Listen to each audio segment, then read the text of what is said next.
Bismillahirrahmanirrahim. Alhamdulillahi rabbil alamin. Wassalatu wassalamu ala rasulil amin, Nabiyyina Muhammad ibn Abdullah wa ala alihi wa sahbihi ajma'in, amma ba'd. Kitab Hidayatus Salikin fi suluki maslakil muttaqin, dalam bab at-ta'at al-batinah. Kita duduk di ta'at al-batinah.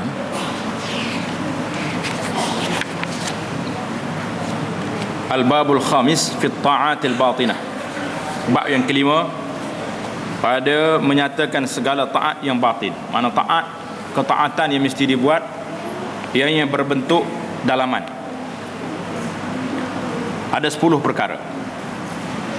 Al-faslus sabi'u fi tawakkul. Bermula fasal yang ke-7 pada menyatakan tawakal. Kita banyak disebut tawakal. Setiap benda kita kata tawakal ala Allah, aku berserah diri kepada Allah. Apa makna tawakal yang sebenarnya, yang sepatutnya ada bagi setiap manusia yang beriman kepada Allah Azza wa Jalla? Adapun tawakal itu maka iaitu sifat kepujian yang dipuji oleh syarak. Sifat tawakal ini sifat kepujian yang mendapat tempat yang tinggi, yang dipuji oleh Allah Azza wa Jalla, sebagaimana firman Allah Ta'ala, innallaha yuhibbul mutawakkilin. Artinya bahawasanya Allah Subhanahu wa Ta'ala itu kasih akan orang yang tawakal akan dia, yakni orang yang berpegang kepadanya.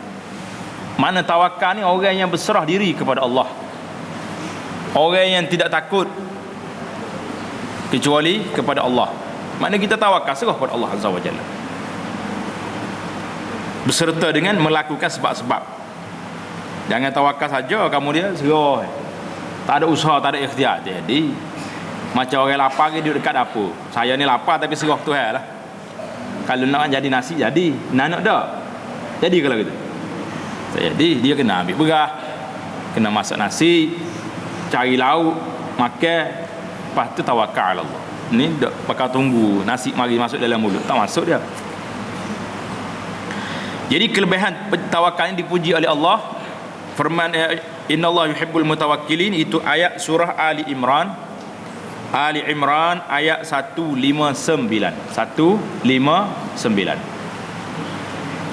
Dan firman Allah Ta'ala, wa 'alallahi fatawakkalu in kuntum mu'minin.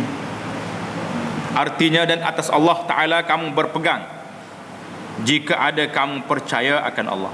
Mana kalau kamu ni seorang beriman dengan Allah, maka bertawakallah kepada Allah. Yang kedua ni surah Al-Ma'idah ayat 23. Surah Al-Ma'idah ayat 23. Dan firman Allah Ta'ala, wa man yatawakkal 'ala Allahi fahuwa hasbuh. Artinya barang siapa yang berpegang, yakni bertawakal kepada Allah Ta'ala, maka iaitu memadai akan dia. Fahuwa hasbuh. Kalau betul-betul tawakal kepada Allah, maka Allah Ta'ala jamin bagi kepada kita. Yang ketiga surah At-Talaq ayat 3. At-Talaq ayat 3. Dan firman Allah Ta'ala, innal ladzina ta'buduna min dunillahi la yamlikuna lakum rizqa fabtaghu 'indallahir rizqa. Artinya bahawasanya orang yang menyembah akan Tuhannya yang lain daripada Allah, tak kira lah Tuhan dia perut bucik ke, mata sepik ke, mata luah ke, lain daripada Allah, padahal tiada memiliki mereka itu akan rezeki. Tuhan tokoh kayu, tokoh batu ni tak ada rezeki dia. Dia tak boleh bagi rezeki kepada orang yang sembah dia. Dia sendiri pun tokoh, dibuat oleh orang. Bagi kamu tidak ada rezeki bagi kamu dia orang itu, maka hendaklah kamu kehendaki akan rezeki itu pada Allah. Fabtaghu 'indallahi rizqa, maka hendaklah kamu minta Kamu tuntut, kamu cari rezeki kamu itu di sisi Allah Azza wa Jalla. Itu terjemahan hak yang kedua ni lebih lebih mudah. Fabtaghu 'indallahi rizqa, kamu cari, mintalah rezeki kamu di sisi Allah. Yakni jangan kamu berpegang kepada yang lain daripada Allah Ta'ala pada memberi rezeki akan kamu. Ayat-ayat ni semua ni berat berlaku ni. Sebab inilah kita terlupa kadang-kadang. Kita ingat yang bagi rezeki kepada kita siapa? Kerajaan yang memerintah. Sebab dia lah bagi gaji kepada kita. Yang bagi rezeki siapa dia? Tokel yang kita kerja dengan dia. Ataupun siapa saja orang. Kalau kita berjual, pembeli kita lah bagi rezeki. Kita terlupa Al-Mun'im Al-Haqiqi. Yang bagi nikmat sungguhnya siapa dia? Allah Azza wa Jalla. Maka hanya sahnya berpegang kamu kepada Allah Ta'ala pada memberi ia akan rezeki akan kamu. Jadi kita kena berpegang rezeki yang sebenarnya mari daripada Allah, cuma yang lalu melalui orang-orang yang tersebut. Melalui mak ayah kita dapat rezeki kita, melalui majikan, melalui kerajaan, melalui siapa saja pun, ini lalu saja. Sabda Nabi sallallahu alaihi wasallam, "Lau annakum tatawakkaluna 'ala Allahi haqqa tawakkulihi la razaqakum kama yarzuqut tayra taghdu khimasa wa taruhu bitana."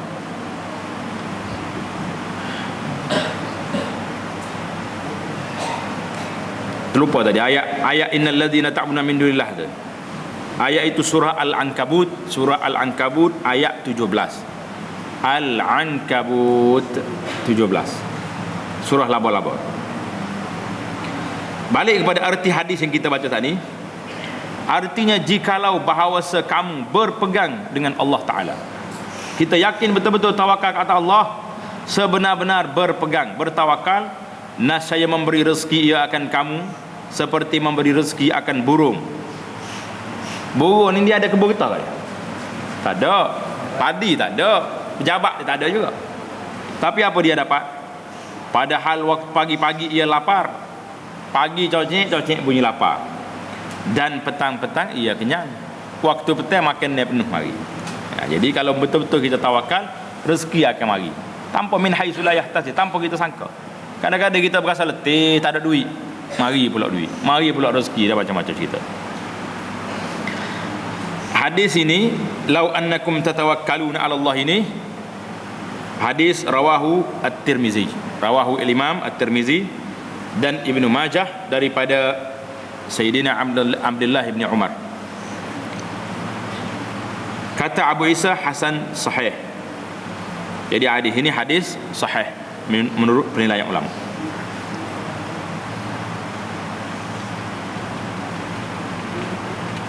Dan adalah Nabi sallallahu alaihi wasallam apabila datang kesusahan, isi rumahnya akan rezeki. Nabi kita apabila susah, rumah dia tak ada makan. Rumah Rasulullah sallallahu alaihi wasallam, pemimpin, Perdana Menteri pun dia, Presiden pun dia, Nabi dia. Kadang-kadang rumah dia tak ada makan, tidak ada makanan. Jadi apabila datang kesusahan, isi rumahnya akan rezeki, payah tak ada benda rumah dia, maka menyuruh ia akan mereka itu bangkit kepada sembahyang. Nabi kata nak cari rezeki pergi sembahyang. Padahal ia bersabda, dengan inilah menyuruh akan daku oleh Tuhanku. Jadi Tuhan aku ni suruh aku ni banyak sembahyang. Kalau kita perhati, ramai di kalangan fakir miskin, orang miskin, sama ada orang Melayu ke orang apa jenis bangsa pun, lagi dia miskin, lagi dia tak kenal Allah Azza wa Jalla. Ini susah. Daripada muda miskin sampai ke mati miskin, tua, tak mari ke masjid, tidak beramal banyak, duduk tunggu tepi jalan. Jadi orang nak bagi sedekah pun tak geram. Dia kata dia ni tak pergi sembahyang ni. Kadang-kadang susah juga kita. Ada orang mai tanya, ustaz saya tu sedekah ke orang tu sah ke tidak? Pasal saya baru dapat tahu dia tak sembahyang. Kata dah bagi rezeki, dah bagilah. Nabi kata kalau kita minum hayawan pun dapat pahala, ini manusia nak lagu kan. Dah dia tak sembahyang, insya-Allah mudah-mudahan dengan kita tolong dia, kita bantu dia, dia akan malu, dia rasa dapat sedar orang ni baik. Ustaz ni jauh nak mari ke masjid, nak kembali kepada Allah Azza wa Jalla.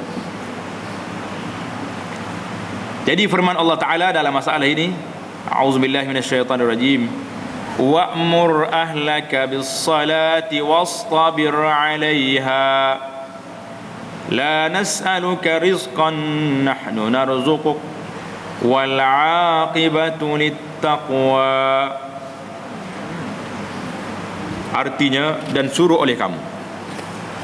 Ini perintah Allah dalam Al-Quran. Allah Ta'ala suruh, ajar kepada Nabi SAW supaya suruh olehmu akan ahlimu. Allah perintah supaya kita suruh keluarga kita, yakni orang yang dalam isi rumahmu, dengan mendirikan sembahyang dan suruh sabar atasnya. Wa'mur ahlaka bis-salah wastabir 'alaiha. Ini payah. Suruh keluargamu semaya dan kamu sabar untuk menghadapi kerana mereka. Senang kau kadang-kadang, ya Allah letih nak suruh anak kita semaya ni, dia duduk berembah, duduk gora, duduk main beritiau, ambil wuduk orang nak azan dah ni, maya sore-sore begitu maya. Tapi kalau tak ikut langsung, tak ambil hirau dengan dia, ikut awal anak main muka kecil lagi, akhir bila besar dia main juga. Ini masalah kita sekarang ni. Kebanyakan ibu bapa, dia semaya sore dia tak tengok anak-anak dia semaya atau tidak. Ayat Quran ni kata wa'mur, suruh, perintah, ahlaka bis-salah, keluargamu dengan semaya, wastabir 'alaiha, sabarlah kamu menanggung kesusahan nak laksanakan sembahyang. Bukan senang. Semaya subuh apalagi payah, dengan tidurnya, dengan ngantuk. Apa jadi di akhir ayat ini Allah sebut apa? Tiada aku minta akan dikau bahawa engkau memberi rezeki akan mereka itu. Tuhan kata anak-anak nak bukan aku nak suruh mencari rezeki ke dia. La nas'aluka rizqan, kami tak minta dengan rezeki. Akulah, kata Allah, yang memberi rezeki akan dikau. Dan syurga itu bagi orang yang takut akan Allah. Tuhan janji nak bagi rezeki kepada kita. Jangan takut. Jangan takut. Kadang-kadang kita ni mikir Allah, orang lain hebat-hebat, ada jawatan besar-besar, kita ni duduk kapur nak makan gapo, terfikir sekali-sekala. Tapi kalau kita letak keyakinan kita pada Allah Azza wa Jalla, insya-Allah rezeki mari. Orang lain boleh pakai, kita boleh pakai. Orang lain boleh makan, sama kenyang dengan dia, ya. Tak. Silap-silap bawa ustaz ni lebih kenyang pada orang lain lagi. Dia panggil demo pagi pun ada, malam pun ada, siang dan malam dijemput lagi. Itu rezeki Allah Taala bagi, tapi jangan makan banyak lah. Mentak rezeki kat kamu semacam. Syahdan, bermula hakikat tawakal itu. Ini takrif dia. Tadi baru mukaddimah tentang kelebihan tawakal. Ini takrif, pengenalan tawakal itu apa? Bermula hakikat tawakal itu iaitu berpegang hanya ke atas Allah Azza wa Jalla. Hakikat tawakal ni kita betul-betul berpegang dengan Allah Azza wa Jalla, yakni percaya hanya kepada Allah Ta'ala serta tiada apa dia tu?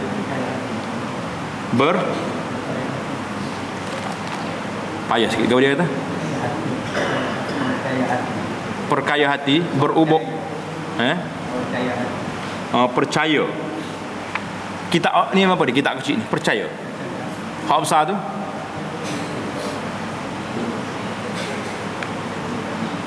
tapi dalam nuskah kita ni lain. Dia kata yakni percaya hanya pada Allah serta tiada berubah-ubah hatinya. Tengok tanda di tepi tu boleh hak mana satu perkataan yang lebih hampir kepada maksud sebenar. Kita tengok ada yang di sini ditulis berubah-ubah hatinya, ada nuskah percaya hati. Hak mana lebih hampir kepada makna sebenar? Hanya atas Allah, yakni percaya. Ada dah percaya je depan tu, percaya ada dah depan tu. Percaya hanya kepada Allah Ta'ala serta tiada berubah hatinya pada ketika ketiadaan suatu daripada segala sebab yang mendatangkan akan rezekinya. Betul, berubah lebih tepat. Mana kita percaya dan jangan berubah hati kita. Kalau sekali-sekala sempit hidup, sabar. Ini ujian Allah Subhanahu Wa Ta'ala kepada kita. Tanda di tepi itu berubah serta tiada berubah. Tulis tepi, jangan pakoh kitab tu. Pasal makna tu dia berbagai-bagai penafsiran kita boleh buat, tapi makna yang lebih hampirnya berubah. Demikianlah disebut oleh Sayyidi Abdul Qadir Al-Idrus.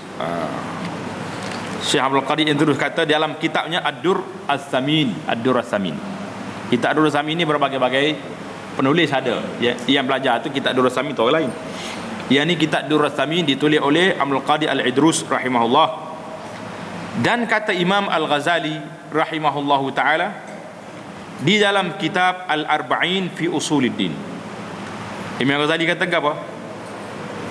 Wa ma'na tawakkuli an takila amraka ila Allah Ta'ala.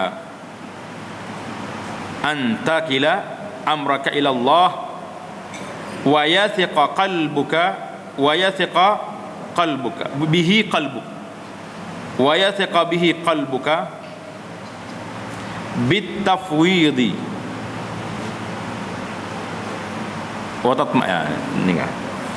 yathiqa bihi qalbuka wa tatma'inna bit tafwidi nafsuka wa la taltafit ila ghairillahi asla. Ini huraian Imam Ghazali tentang tawakul. Wa ma'na tawakkuli an takila amraka ila Allah wa yathiqa bihi qalbuka wa tatma'inna bit tafwid nafsuka wa la taltafita ila ghairillahi asla.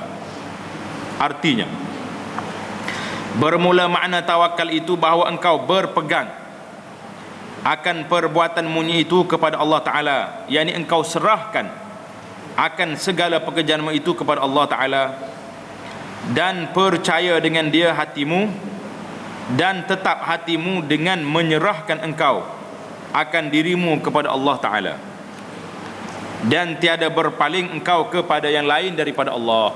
Maknanya kita tetap bertawakal kepada Allah, serah diri kepada Allah Azza wa Jalla. Benda ni bukan semua, bukan senang. Maknanya setiap orang itu ada tahap dia, setakat mana dia boleh tawakal. Ada orang yang tawakalnya sikit ya. Ada orang yang benar-benar bertawakal kepada Allah Azza wa Jalla. Ketahui olehmu bahawasanya tawakal itu 3 martabat. Tawakal kita ni ada 3 martabat. Martabat yang pertama, bahawa percaya ia akan Allah Ta'ala seperti percaya ia akan wakil yang telah diketahuinya benarnya, dan kepercayaannya dan kasihnya akan dia. Mana kita percaya kepada Allah ni seperti kita percaya kepada wakil hak dihantar kepada kita. Yang kedua, bahawa adalah halnya serta Allah bersama Allah seperti kanak-kanak pada hak ibunya. Macam mana kanak-kanak dengan ibu dia? Duk gatal ke mak dia. Maka bahawa kanak-kanak itu tiada ia tahu akan yang lain daripada ibunya. Budak kecil, dia tahu lain daripada mak dia? Tak ada lah.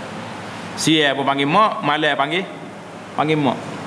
Kalau ayah dia pergi dekat tanya dia lapar, marah ke ayah dia pula. Dia kata mari gapo orang tua ni, bukannya ada makanan dia. Dia tak lah. Tapi dia besar, dia reti lah ayah dia boleh buat beli caklat. Tapi budak kecil, dia tahu mak dia.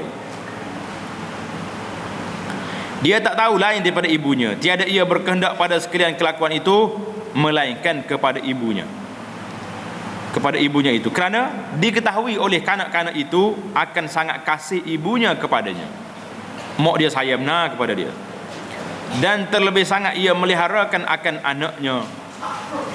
Ini asalnya mak ni sayang ke anak ni siapa begini sekali. Kadang-kadang terlebih sayang pun ada juga. Terlebih sayang ke anak. Nak marah anak tak semaya tak boleh, sebab sayang ke anak. Ini lebih doa dan pula ni. Kalau dia anak besar tak boleh marah pula, takut tak beri duit, mungkin dia gaji besar. Banyak penyakit buat kita ni. Jadi hak sebenarnya ni duduknya, kan anak ini tahu ibunya tersangat sayang kepadanya, dan terlebih sangat ia memelihara akan anaknya itu. Jadi itu martabat yang kedua, martabat budak dengan mak dia. Boleh kau agak-agaknya kita ni, martabat kita tawakal kepada Allah Ta'ala seperti tawakalnya budak, anak, kanak-kanak bayi ni dengan mak dia. Tak apa mari molek tu. Ni kena mari. Ni yang kena belajar biar kita kenal Allah Azza wa Jalla. Inna Allah la yukhliful mi'ad. Ni nak naik taraf. Bermula martabat yang kedua ini terlebih tinggi dari martabat yang pertama. Martabat yang pertama ni kita percaya ya, orang ni wakil ni baik, dia ni dia akan tunai janji, dia akan tunai amanah. Percaya. Tapi martabat yang kedua ni bukan sekadar percaya, dia bergantung betul-betul kepada mak dia. Kerana inilah orang yang menyayangi dia, orang inilah yang bagi rezeki, yang bagi makanan kepada dia, orang inilah yang salih pempoh dia dan sebagainya. Jadi martabat yang kedua ini terlebih tinggi daripada martabat yang pertama, kerana martabat kedua ini bahawa orang yang tawakal itu telah fana. Telah fana lagu mana tu? Telah fana maknanya mengikut ahli bahasa telah binasa, telah hilang. Kerana perasaan lain tak ada dah. Dia yakin betul-betul kepada mak dia. Daripada tawakalnya itu kepada yang ditawakalkan ke atasnya. Mana fana ni dia yakin semati dah, mak dia lah dia sayang ke dia. Iaitu telah fana ia kepada Allah Ta'ala, maka sekali-kali dalam hatinya itu tiada berpaling kepada yang lain daripada Allah Ta'ala pada menyerahkan ia akan dirinya itu, dan tiada dirasanya dalam hatinya itu mempunyai usaha dan tadbir pada tawakalnya itu, yakni tawakalnya kepada Allah Ta'ala itu telah jadi perangainya dan tiada diusahainya bersalahan martabat yang pertama. Maka tawakalnya itu dengan diusahainya dan dengan dibicarakannya. Kita cara juga ke wakil kita, hak ni tak ada apa dah, bakal ikut mak dia ya, mak dia nak tak mana. Itu martabat yang kedua.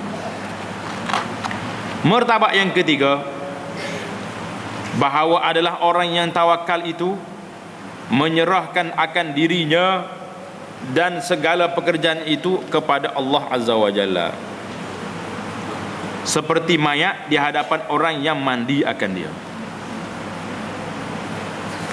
Martabat yang ketiga ni, serah diri seorang hamba ni kepada Allah sepertilah mayat serah diri dia kepada pemandi mayat. Kalau salahnya tukang mandi dia akak derah sikit, dia marah. Marah. Kalau marah lari tukang mandi mayat. Mayat apa tak ada apa, nak balik ke, nak pusing ke, dia ikut ya, ada apa. Ini tawakal paling tinggi sekali. Maka tiada sekali-kali ia mempunyai ikhtiar dan tadbir, kerana telah diketahui oleh mereka itu bahawasanya segala kelakuannya itu terbit daripada kudrat Allah Ta'ala dan ikhtiarnya. Maka sekali-kali mereka itu tiada punya ikhtiar dan tadbir. Jadi tak ikhtiar, tak tadbir. Kita tak tahu lah ni martabat macam mana ni. Sebabnya dalam kaedah kita kena ikhtiar, walaupun tawakal kita masih ada ikhtiar lagi. Bermula martabat yang ketiga ini terlebih tinggi daripada martabat yang kedua, dan inilah martabat siddiqin yang telah fana diri mereka itu kepada Allah Ta'ala. Jadi istilah fana apa sih? Banyaklah, pasal kena huraya-huraya dia mesti dijelaskan mengikut istilah-istilah kaum. Jadi kalau kita baca tak tahu istilah dia, susah juga kita. Kalau kita komplain tak tahu istilah pun lagi susah.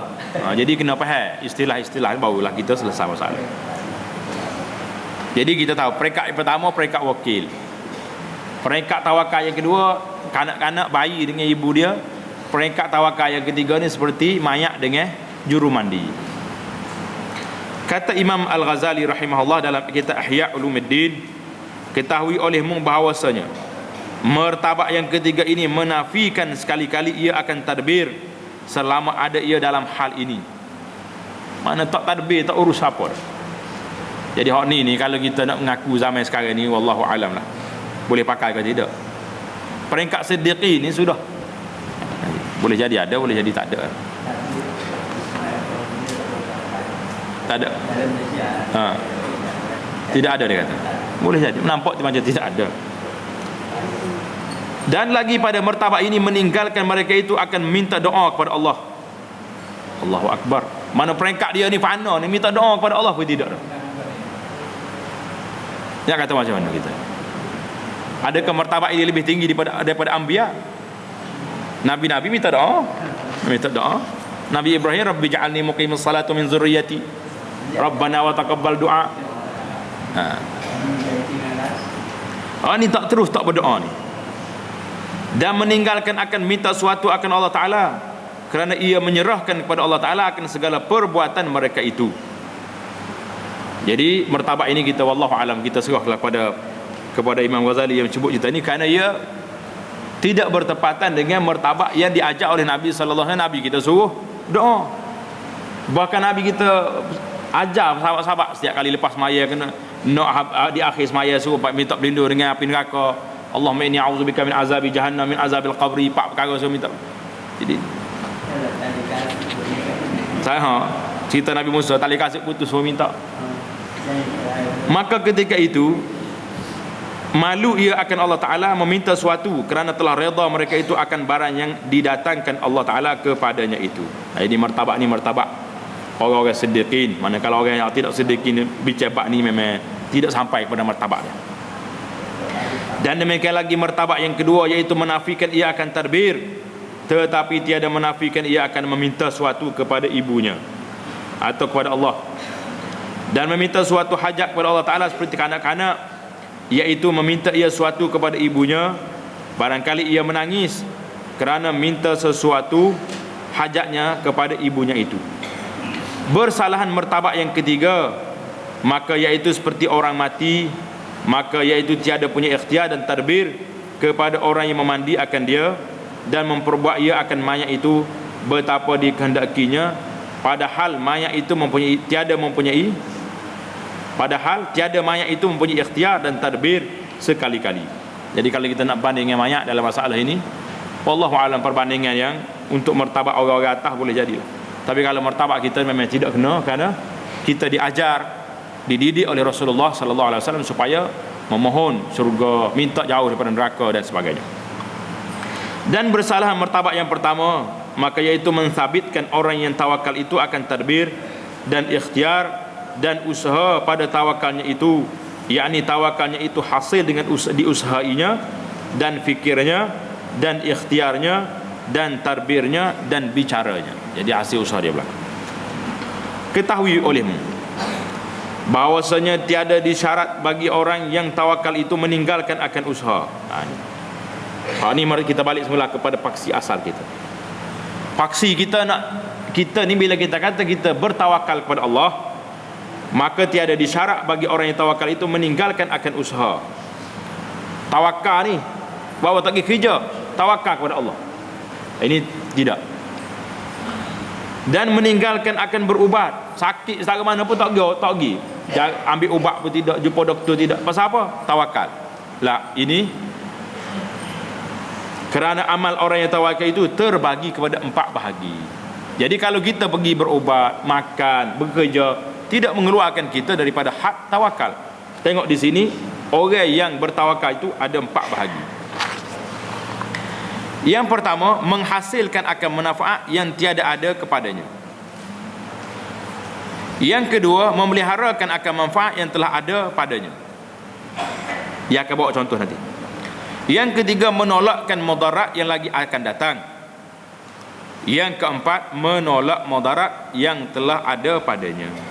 Apa dia, macam mana cara dia ni? Adapun misal, contoh yang pertama, iaitu terbagi ia atas 3 bahagi pula. Yang pertama ni apa dia? Peringkat tahap yang pertama orang tawakal ini, iaitu menghasilkan akan manfaat yang tiada ada kepadanya. Jadi nak ambil manfaat yang belum ada. Bermula bahagi yang pertama tiada dapat pada adat sekali-kali menghasilkan akan manfaat itu, melainkan dengan diusahai akan dia. Mengikut adatnya tak ada mari satu benda manfaat kecuali ada usaha. Seperti ia kehendak makan. Seorang ni nak makan, maka makanan yang tertaruh pada hadapannya, nak makan ni ada depan dia, makan ni ada dah sini, dia duk kata nak baru nak pergi masak, maka tiada daripada mencapai akan dia dengan tangannya kerana memasukkan ke dalam mulutnya itu. Jadi kalau kita duduk cokor depan talam makan siap nasi buka siap dah, orang kata orang tak makan tu tawakal ala Allah, tunggu nasi tu jujur naik, boleh lah gitu tu dalam ngepeng boleh lah buat dah. Mari coklat prong masuk dalam mulut. Ni kalau makan nasi lagu ni tunggulah weh. Pas cerah tak mari tak masuk naik, tak naik nasi ni lagu mana dia kata. Lepas dia akak kali ngata lah sebab. Jadi mesti adanya nak makan ni mesti ada usaha, ada suapan. Dan demikian lagi seorang yang hendak beranak. Nak anak tak dapat tiada pada adatnya itu daripada menjimakan isterinya. Mesti kahwin dulu. Orang ni royak aku nak anak. Orang kata menikah lah. Siti Maria tak menikah boleh anak Nabi Isa. Tak boleh kalau lagu tu tawakal. Boleh tawakal lagu tu. Siti Maria boleh beranak tu. Itu tawakal. Maria siapa? Dan demikian lagi orang yang hendak berbendang. Tak dapat tiada daripada menanam akan benih pada tanah yang baik. Nak bercucuk tanah mesti ada benih dia. Naik tak naik cerita lain, tapi kena tanah dulu. Maka mengusahai akan sekalian yang tersebut itu tiada menafikan akan tawakal. Jadi kita berusaha menyakur, pergi bekerja, cari rezeki, ini tidak nafi tawakal pada Allah. Siapa kata ini buat tidak tawakal belaka tu sebab pergi kerja. Mana boleh lagi. Tapi dia ada syarat dia. Bagi apa syarat dia yang tidak mengeluarkan dari seorang daripada tawakal? Ada dua syarat.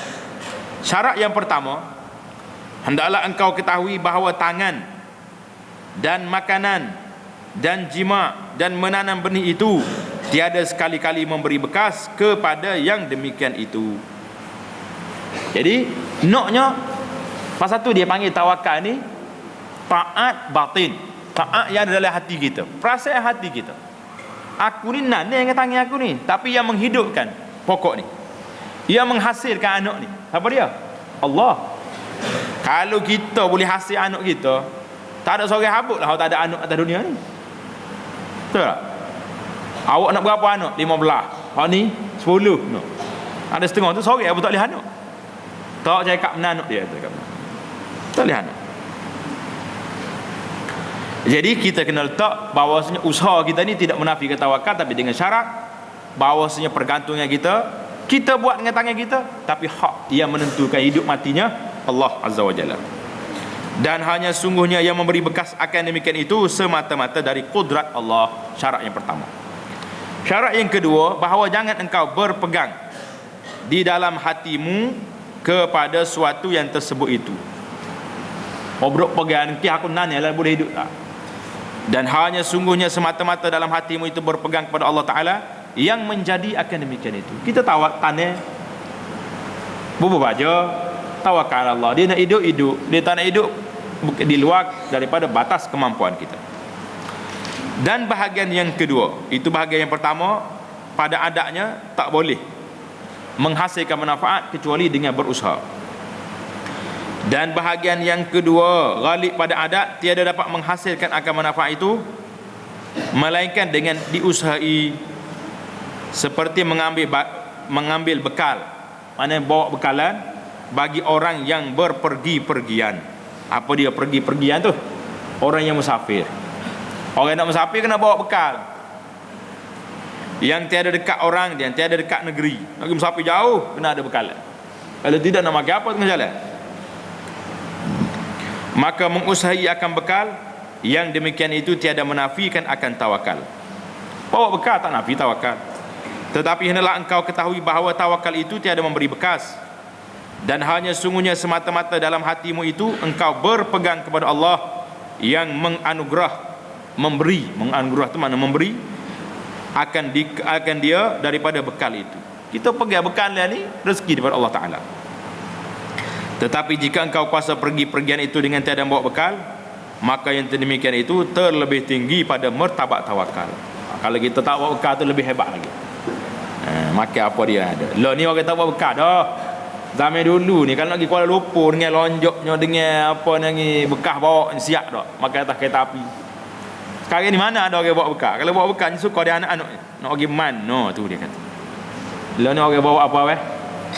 Bawa kak sekeping. Bawa kertas. Tu je bekal dia. Semua ada orang jual. Jual tak jual pun. Kita naik bukit Jabal Sur, sejam setengah naik jalan kaki. Nak naik kau sakit lutut-lutut. Siapa rata orang duk jual air cair kali-kali. Tu tak apa lagi 1 jam setengah. Waktu kita naik Bukit Torsena di Mesir dulu, naik pukul 12 malam. Naik. Siapa di apa ni pojok bukit dekat Sobok. Berapa jam naik? Apa jam? Dia ada 4 stesen naik. Stesen yang pertama harga air 2 rias botol. Naik stesen yang kedua 2 rias setengah. Stesen yang ketiga 3 rias. Sampai atas tu 4 rias air. Tapi ada orang jual juga. Tu nak cerita lah ni bekalan tu. Ada rezeki atas bukit duk jual. Kita tanya orang ni mau naik mana? Aku naik ni sakit lutut-lutut dah. Naik tak bawa air apa ni. Naik dah tak ada orang jual. Dia kata rezeki tu hebu tak suruh kira dia tu. Mu naik sekali, aku naik 4 kali sehari. Temu kau bagai naik. Boleh. Nak ayat tawakal tu. Dan bahagian yang pertama nak musafir kena ada bekalan. Maka yang demikian itu tetapi dia kata kalau kita tak bawa bekal tu, itu lebih kuat tawakal kita. Dan bahagian yang ketiga, ghalib pada adat itu dapat menghasilkan akan manfaat itu dengan tiada diusahi akan dia. Ada juga biasanya dapat benda ni tak payah usaha. Seperti bersungguh-sungguh engkau pada mengusahi akan kehidupanmu yang lebih daripada hajatmu dan mentadbirkan akan manfaat dirimu, maka yang demikian itu menghilangkan akan tawakal kepada Allah, kerana masyghul yang demikian itu kepada yang lain daripada Allah Ta'ala, dan berpegang engkau kepada usahamu, dan demikian itu menafikan akan tawakal kepada Allah. Jadi yang ketiga ni terlalu usaha, terlalu keras. Kenapa tak pergi sembahyang jemaah? Cari harta ni sebab tak mau minta orang. Jadi lebih sangat sampai mereka tak ada sandar kepada Allah Azza wa Jalla. Sebab kita cari banyak mana harta pun kadang-kadang kita tak ada nak milik harta tu, tak sempat nak milik. Jadi hak harta orang bila mati, ataupun dia ambil dia orang. Jadi hak orang dia ambil dia kan. Nak boleh pula dekat polis lah tolong carinya dah. Baiklah, contoh martabat yang kedua orang tawakal ni memelihara akan manfaat yang telah ada. Hak sani menghasilkan manfaat. Hak ni nak jaga manfaat yang sudah ada pada kita. Misal yang kedua ini apa dia? Maka jika ada pada seorang harta,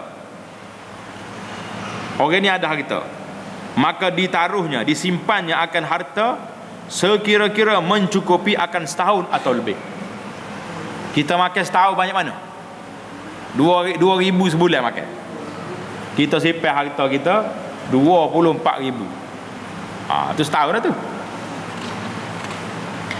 Maka iaitu membatal akan tawakalnya. Batal tawakal pula dah. Dan jika ditaruh akan harta itu sekira-kira mencukupi akan dia hingga 40 hari, maka bersalahan ulama tasawuf. Mana kalau simpan barang ni sampai setahun, orang ni bukan tawakal dah. Orang ni orang berpegang kepada makanan dia. Betul lah mana kita sekarang ni. Banyak tahu boleh makan tu kalau kita simpan-simpan. Jangan simpan banyak lah duit tu, derma banyak sikit. Kalau harta ni disimpan lebih untuk 40 hari, bersalahan ulama tasawuf. Ulama tasawuf kata apa pula?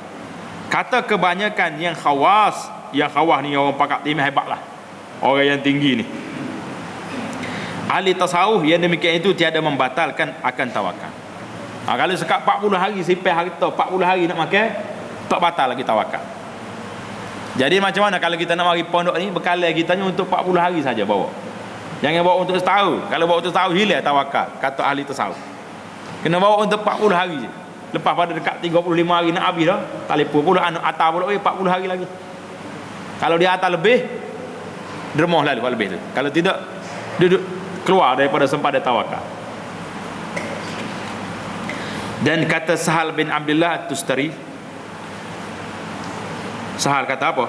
Rahimahullah ta'ala, yang demikian itu membatalkan akan tawakal. Sahal kata 40 hari pun batal dah tawakal. Tetapi jika ada pada seorang itu isterinya atau anaknya dan segala yang wajib atasnya nafkah, maka harus ia menyimpan harta untuk belanja orang yang wajib atasnya nafkah itu sekira-kira mencukupi hingga setahun. Hak sani tu untuk orang seorang. Macam orang dia seorang ni, hak tak ada isteri ni, kena simpan barang sekat 40 hari je. Kalau orang yang ada anak, ada isteri, jadi tidak mengapa, terus tahu. Kenapa?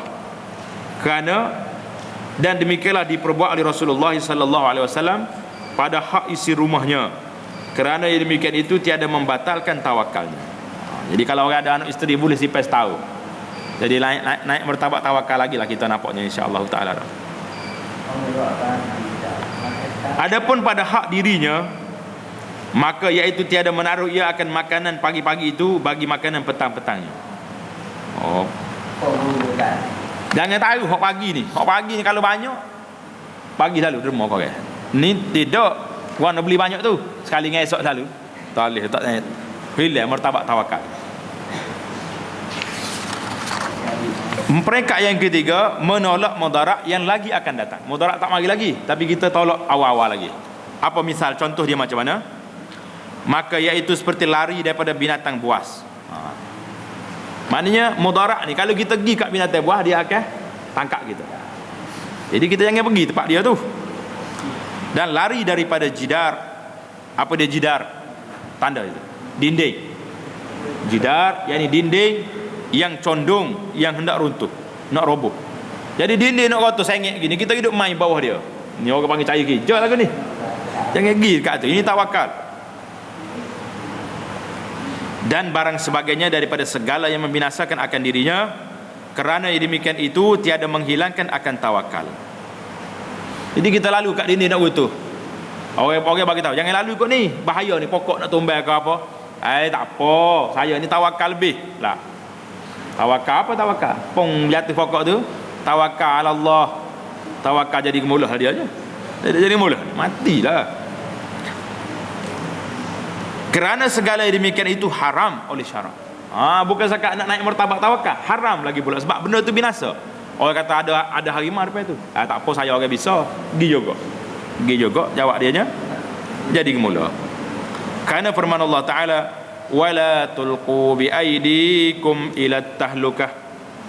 Arti jangan kamu jatuhkan, jangan kamu campakkan diri kamu dengan tangan kamu kepada yang membinasakan akan kamu. Jangan campakkan diri kita ni ke tempat binasa. Kita tahu dah benda ni bahaya, pergi juga. Ini binasa. Ayat ini surah Al-Baqarah ayat 195. Al-Baqarah ayat 195. Adapun misal yang keempat, yakni mudarat, menolak mudarat yang telah ada. Mudarat mari dah, macam mana kita tolak dia? Seperti berubat bagi orang yang sakit. Sakit, pergi hospital. Dan demikian itu tiada menghilangkan akan tawakal, kerana terkadang yang berubah jadi sunat. Jadi kita berubat ni tidak mengubahkan kita daripada status tawakal kepada Allah, kerana berubah ni ikhtiar. Tapi jadi masalah juga sekarang di masyarakat kita. Dia nak berubat ni tak pilih orang. Kalau klinik ramai, banyak doktor-doktor yang Islam, pergi cari pula klinik orang kafir. Penuh dengan orang muslimin dengan muslimat di klinik orang bukan Islam. Sedangkan dalam kitab kita nak dedah aurat ni kepada orang muslimat, dia nak dedah aurat dia tu kecuali tidak ada doktor yang muslimah, tidak ada tabib yang muslim, baru boleh dedah pada aurat.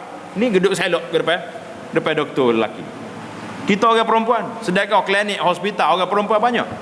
Klinik ni doktor wanita, doktornya muslimah. Pergi cari tempat doktor laki-laki. Kenapa? Ubat dia molek, rupa yang ubat dia ubat belaka, yang ubat molek apa.